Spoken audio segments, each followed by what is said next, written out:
ಬರ್ತಿದ್ದ ಅನುಕೂಲ ದೇವ್ರ ಕೃಪೆನೂ ಇತ್ತು, ಕರ್ತನ ಮೇಜನ್ನು ಕೂಡ ತಗೊಂಡಿದ್ದ. ಇಷ್ಟೆಲ್ಲ ಪಡ್ಕೊಂಡು ಕೂಡ ದೇವ್ರ ರಾಜ್ಯಕ್ಕೆ ಹೋಗ್ಲಿಲ್ಲ ಅಂದ್ರೆ ಏನ್ರಿ ಪ್ರಯೋಜನ?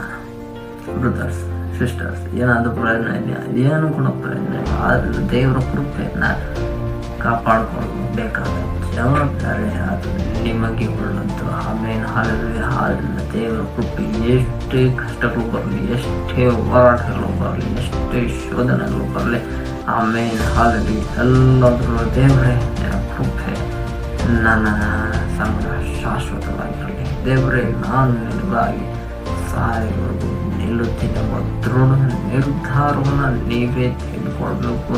ನೀವೇ ದೇವರಾಗಿ ನಿಲ್ಲಬೇಕು. ನೀನು ದೇವರಾಗಿ ನಿಂತರೆ ದೇವರು ನಿನಗಾಗಿ ನಿಲ್ಲುವವನಾಗಿದ್ದಾನೆ. ಆದ್ದರಿಂದ ದೇವರ ವಾಕ್ಯ ಹೇಳುತ್ತೆ, ದೇವರು ನಮ್ಮ ಪಕ್ಷವಾಗಿ ಇರುವುದಾದರೆ ನಮ್ಮನ್ನು ಎದುರಿಸುವವರು ಯಾರು ಎಂದು